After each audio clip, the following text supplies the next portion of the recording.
Found what I've been looking for.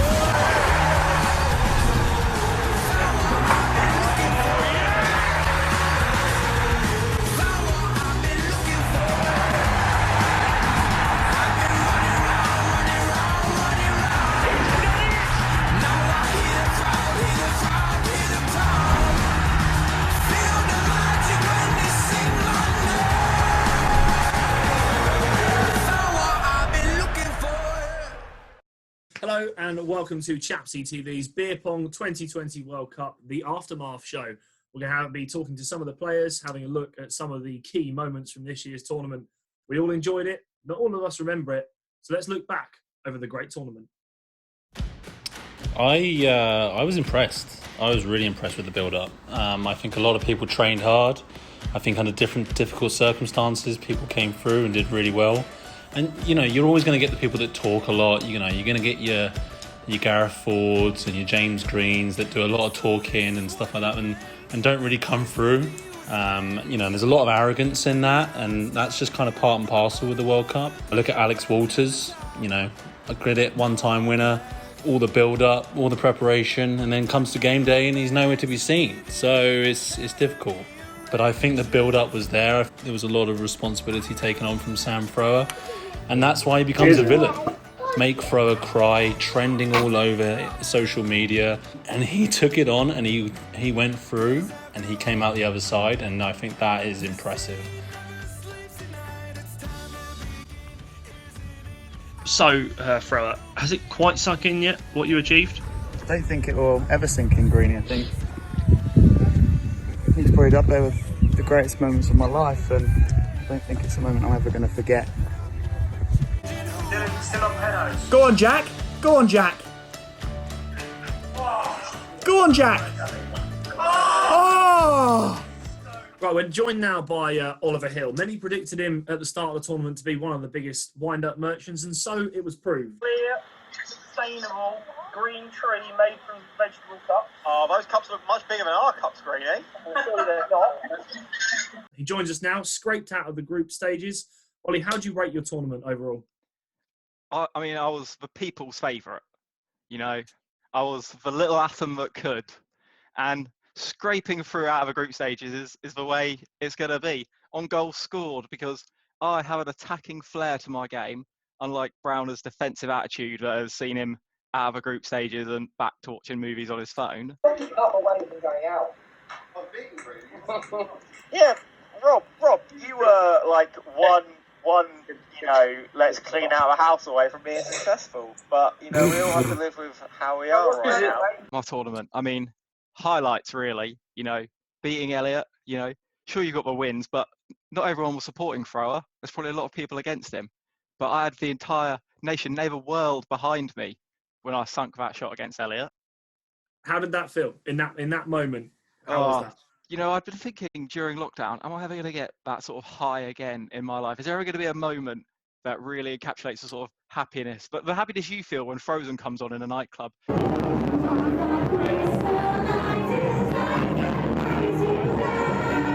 I think God, I'm never going to be that happy ever again. And then, in that moment though, sheer bliss that I thought was reserved for the outside world. But God, in that moment, passion, just so much passion and happiness.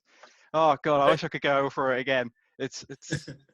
Oh. It was spoken about pre-tournament about your ability to get in people's heads and wind them up.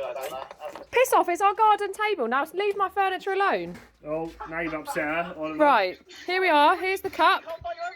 Tape measure. Well, we're just proving it. Hang on.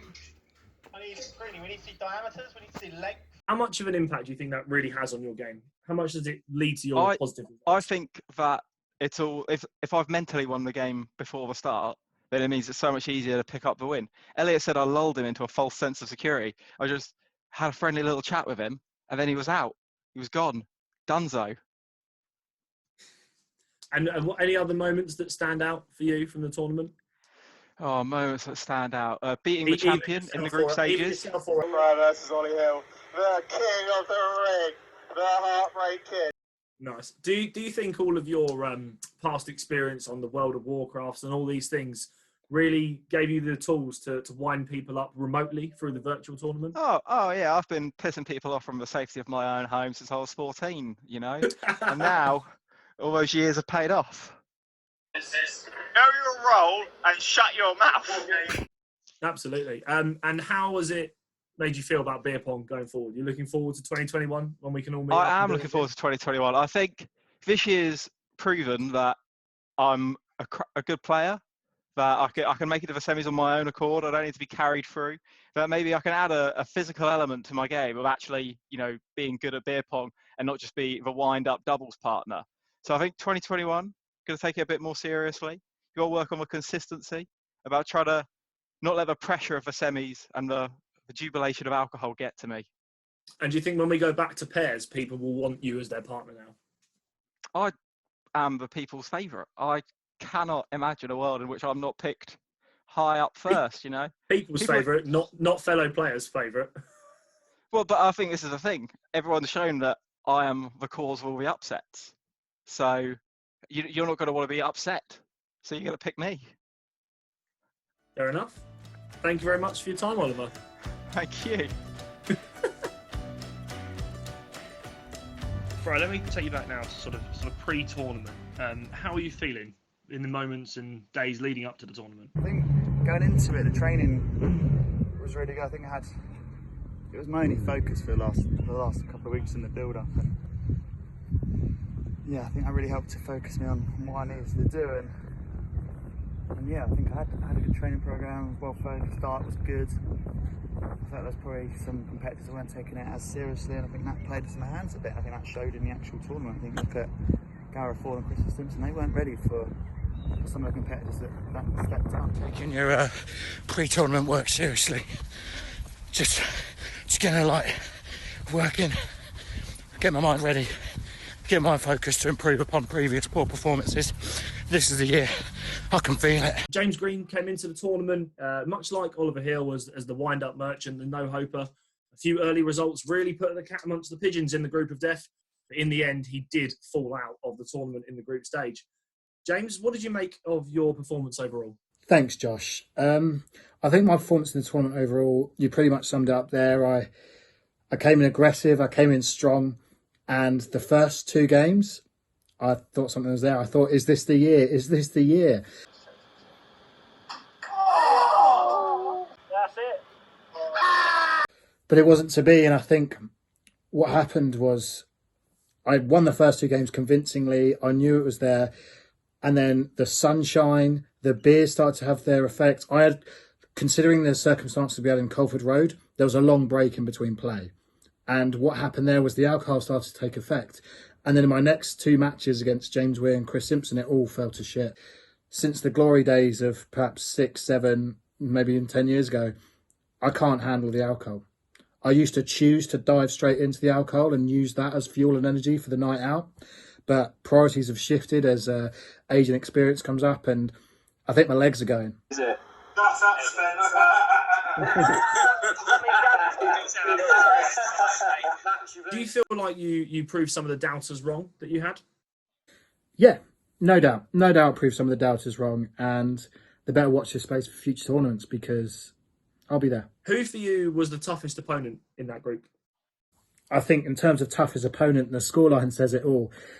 Chris beat me 6-1, and it was like I was going in with a caged gorilla because he'd suffered early on in the first game, and I really felt like I was shoulder to shoulder with one of the world's best, and I just didn't perform how I know I can perform. Part of that's the beer, but I knew that was probably Chris Simpson on his finest form, touch of gold, everything was happening for him, and, well, hats off to those players that beat him later on in the tournament. Obviously, as a virtual tournament, there wasn't a lot of hosting to be done, but you, James, probably out of anybody had to pull the most together. How did you find that on the day?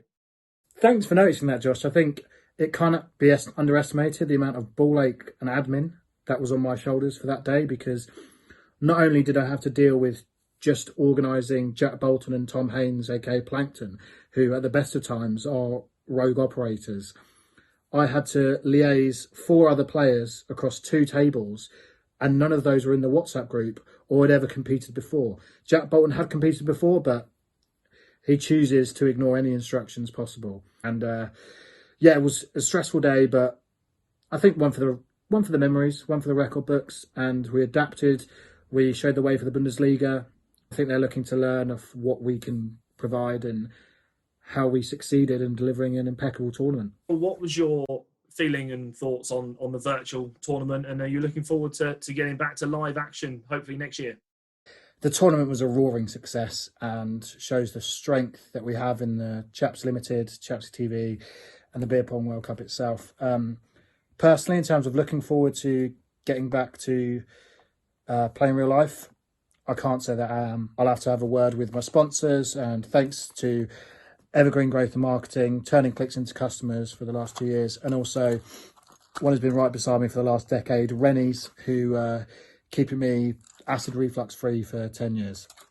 And yeah, I wish the best of success and training camps to the rest of the competitors, but no, I will not be looking forward to taking part in this in the future. I'm reading about Bill Clinton kidnapping kids from Haiti and bringing them over to Jeffrey Epstein's island. So for this year's 2020 virtual tournament, we had 3 new participants. We had Plankton, we had Callum, and we had Luke. The guys took part in their first tournament with varying degrees of success. I caught up with Plankton and asked him about how the bragging rights are in the house now, after he was the only one to get out of the groups. Oh yeah, I mean there was a bit of bragging, but at the same time I still lost to Sam Thrower, so that hurt. Because you know because you wanted to make him cry. That's what the crowd was demanding: make Thrower cry, and I failed to deliver that. And you know, I have to live with that for the rest of my life. So thank you for that, Plankton. Now Alex Walters sent us his training video. We saw that in the pre-match build-up. He couldn't be with us for an interview, but he did have these words to say on his tournament. Hi Chapsi TV, it's Alex here. Sorry I couldn't make it into the studio, but I'm actually just out the door for I've got a book signing. My new book, Every Throw You Take. It's Memoirs of a Beer Pong Champion. It's actually one of the UK's best sellers at the moment, so sorry I couldn't make it. To be honest, I think the critics before had it pretty spot on in terms of what was going to happen to my game. As annoying as that is, they were correct. The beer did get to me. Wasn't my finest hour. But anywho, it started off very well. I had 2 quick successions in a row, and then I did have quite a long break afterwards. So I did decide to go out and pay my respects to those guys from VE Day with a bit of bubbly and a scone in the front garden. And that's all it takes to take your eye off the ball. And that is all it takes to throw a championship away. So I'm going to learn from my mistakes. Did go into a little bit of a slope, a little bit of a deep depression afterwards for a day or two. And there were times where I wasn't even sure if I was going to ever pick up a ball again, to be honest with you. I thought maybe, 10 years ago since the first win, haven't played great since. Is it time to give it up? But going back to VE Day, like I mentioned earlier, obviously quite poignant that this year the 10-year anniversary fell on the 75th anniversary of VE Day. So it got me thinking and putting things into perspective, that the reason why they fought those wars is that so we could do things like this. And I'm sure that's what kept them going at the time. They fought their lives so that we could play this game. So who am I to say no to that? So I've been slowly getting back into the training arena. I'm going to make sure I'm fully prepared come next year.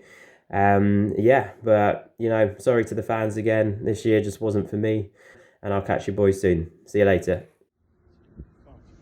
For this year's tournament, for possibly more surprises than ever and some big casualties, most notably Gareth Ford. What were your thoughts on this? Gareth Ford's a close friend, but it's not nice to see a fellow professional like that in that way. But I'm worried for him. I'm worried for where he could be going now. And I think, like I said, I don't know if he took it as seriously as he should have been. And I think he maybe thought that competition wasn't as strong as it once was. And yeah, I'm worried for him now. I think that Funny Farm's calling his name again. I think he's had the rehabilitation, but it could be time for him to go back. So on that with Gareth Ford, he was one of the biggest casualties, a massive shock to go out in the group stage. It was the group of death, but it was certainly nearly his death of beer pong. Let's hear from Gaz and his thoughts on what was a very difficult tournament for him.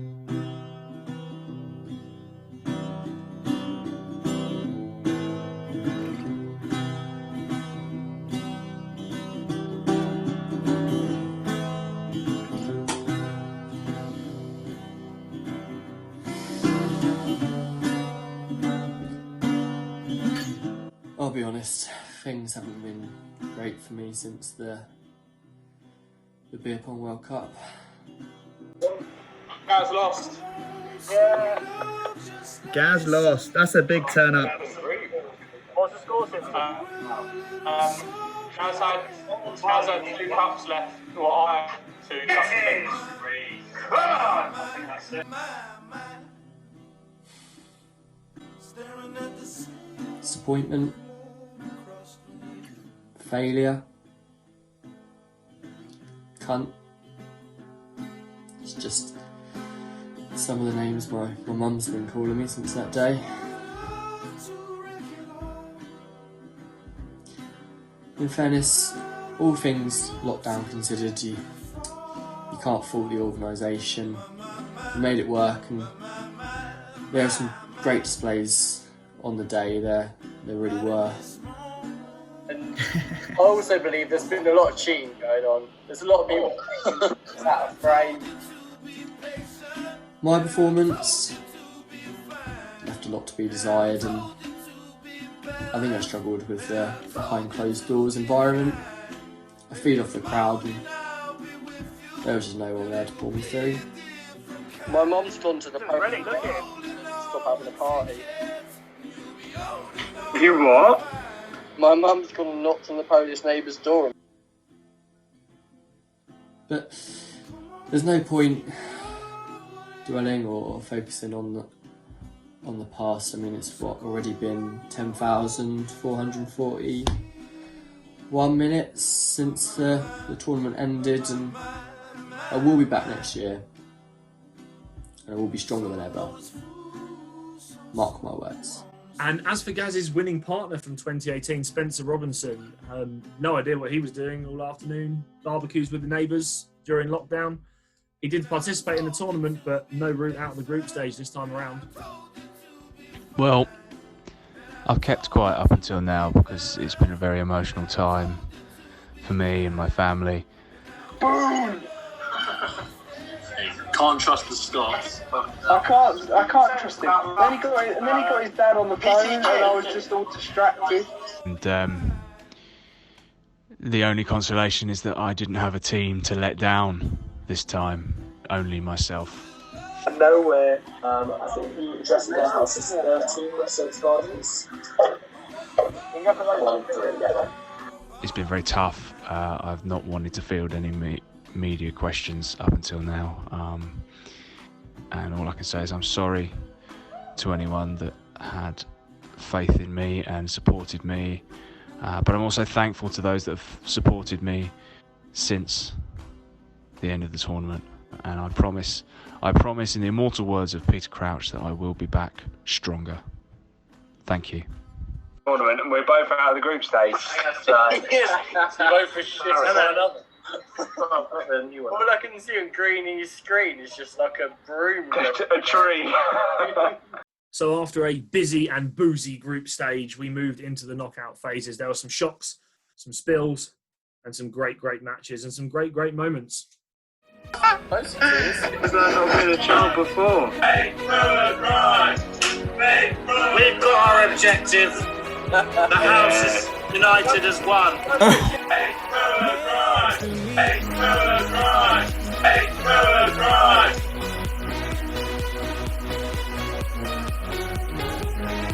I'm on the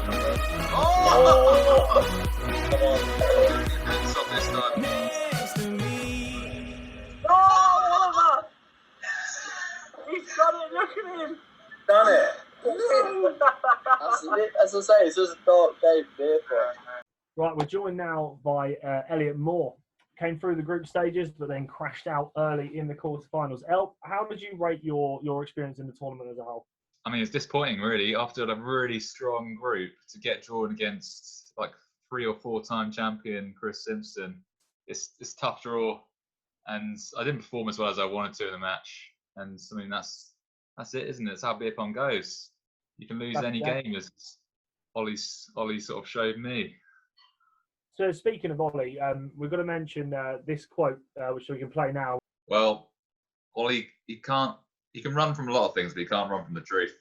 He's not a good beer pong player. You still stand by your comments, Elliot, that Oliver's not a good beer pong player, despite him beating you and getting further than you in the tournament? He's not a good beer pong player. He's just a good mind games player, to be honest.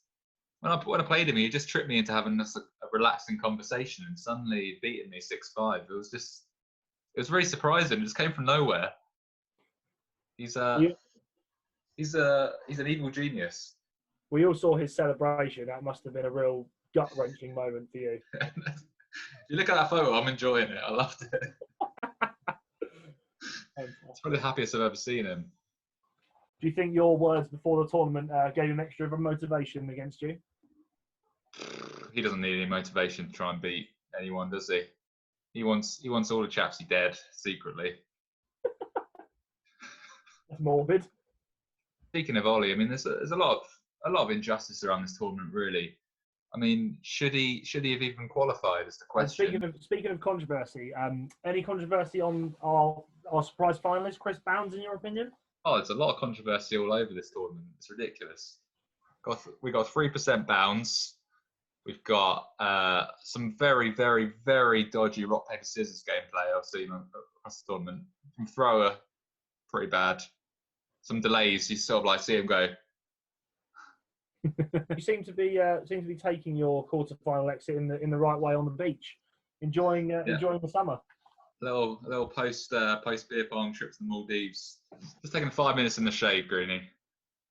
Sorry. Just 5 minutes in the shade, Greenie. Fair. I'm a pale little man. Are you going to be back for 2021 or the next tournament when we're allowed to have it? Absolutely. Yeah, and it's gonna be my year next year. The quarterfinals came to a close with 4 players leaving the tournament. I was sadly one of them. Was disappointed, bitterly disappointed. After 4 wins in the group stage, I really thought this might be my year to get at least towards the latter stages. Marlene, bear with 1 minute, Marlene. So I was in the final 2 years ago in Reading. So yeah, it was disappointing. Pleased with the performances in the group. 4 wins out of 4, you can't argue with that. Fortunately, I came up against a man in some very good form, and that was it for me. I'm very disappointed, to be honest. Very disappointed. So Bounds is stirring things up at this tournament. So after some great matches and high-profile casualties, we moved into the semi-finals. We had Oliver Hill, Sam Thrower, and Chris Bounds all there, possibly not to be expected. One man who was supposed to be there was Chris Simpson. He took part again in the semi-finals. This time, didn't all go to plan. The tournament definitely was like none I've ever witnessed. The pre-tournament entertainment, which I watched every second of before, really set the tone for the event. Unfortunately, after playing a near-perfect game, I was still knocked out in the semi-finals by Chris Bounds, who turned out to be the dark horse of this year's tournament. You've beaten him! Sorry, what was that? What would I say about the rumours that he didn't get compliance tested? Well, I wouldn't like to make accusations, but I'm hopeful the committee will do a thorough investigation and shed some light on those rumours. We're all acquaintances with me, and we know full well I do not survive a final. But now to someone who really did surprise us in this tournament. He was the standout shock, really. Christopher Bounds, tipped at 80-1 to go out in the group stage. Not a hope in hell, but he made it all the way through to the Beer Pong 2020 World Cup final.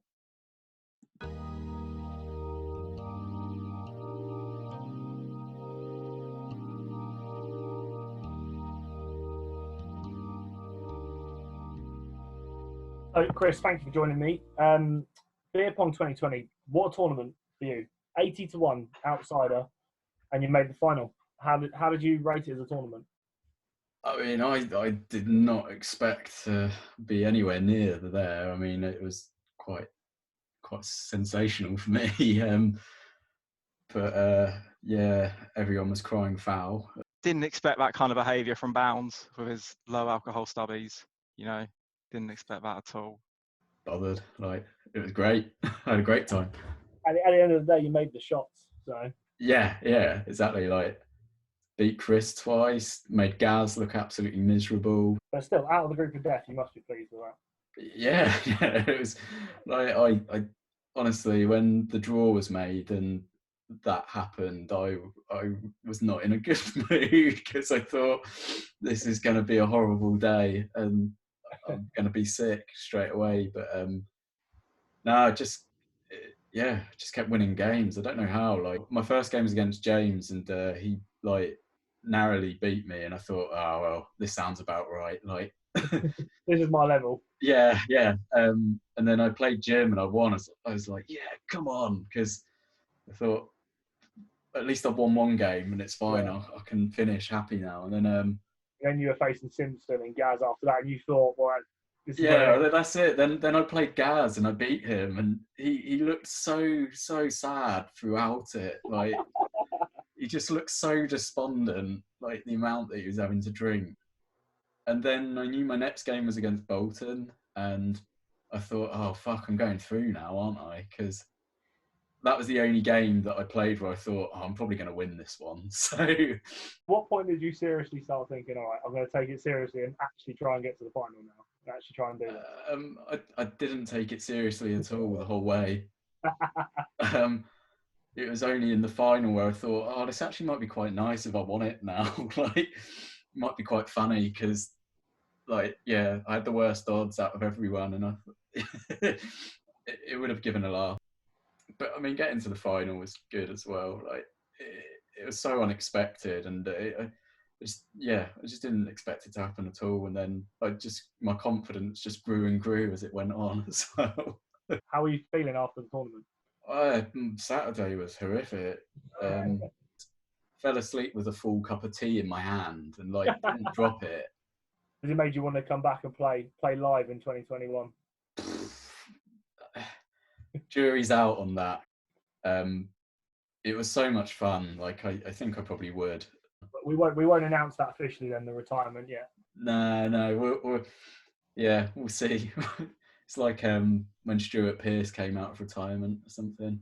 Glenn Hoddle came back. He'd been retired for 2 months and then he came back. Paul Scholes after 18 months.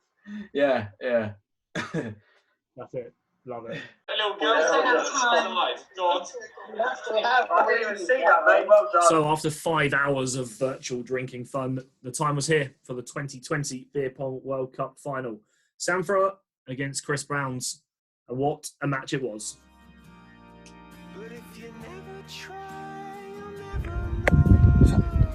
Is that part of the interview, Greenie? So you've made it past Oliver Hill, and you're into the Beer Pong World Cup final. How were you feeling at that point? It's been another experience. The Intertoto was completely different to that, I think. Smaller competition, and one that, despite it being a major European tournament, isn't taken as serious as the World Cup, and going into the final was different, but I had so much focus and so much belief that this was my tournament, and you've got to back yourself. You've got to back yourself, and I backed myself, and we saw the results from that. So it's Sam Thrower versus Chris Bounds in the final. Sam's got 1 left to get. Bounds has got 3 left to get, or 2. Is this it? Is this the end?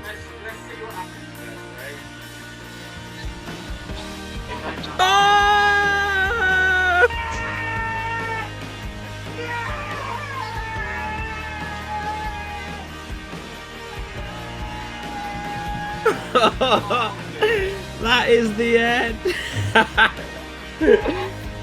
It's gone out the window.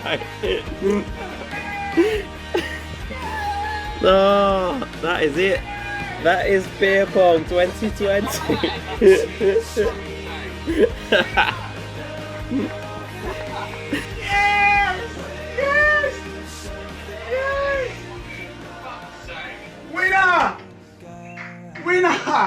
Winner! Next Thursday, you clap for that Beer Pong World Cup win, because I am the winner of 2020 Beer Pong World Cup.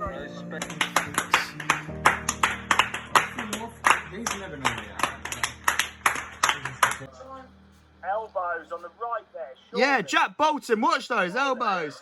There isn't! That's the table. The table's curved. This This is what I'm dealing with. So I know you're all dying to hear from one man we haven't spoken to yet, Jack Bolton. Jack refused to be part of this programme for Chapsi TV, but did provide us with this statement, which I'll read now for you. I don't think it's a fair representation on what the media portrayed Jack to be. It's a shame that seeing you chaps are members like to target, always the one who tries her best. I don't like the way you are spreading fake news about chapter circles, and I hope in the near future this won't happen again, otherwise I'll be serious consequences. No idea what was going through Bolton's head then, but often we don't.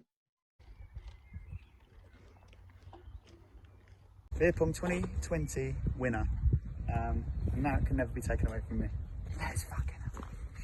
So that's it, I'm afraid. This brings the curtain down on the virtual Beer Pong World Cup 2020. What a tournament, what a 2 weeks of programming and sport it's been. I hope you've all enjoyed it. I certainly have. And Chapsi, we'll see you for 2021, back for a live tournament. Thank you and goodbye. Any final words, Fra, on the tournament as a whole or your performance? It's been great, and thank you to all the competitors, all the fans around the world, the new subscribers, the Chapsi TV, to everyone. And yeah, it's been a really good tournament. And like I said, took some time out, but I can't wait for next year before we go again. Say what you can say, Sam Thrower is a beer pong world champion, and with the opportunities that you get for winning a beer pong World Cup, it's huge. It's going to change his life forever. He will now have so many more opportunities than he never had before, and I just think that it's very fortunate to have that, and don't disrespect it and don't take it for granted. And I know I won't.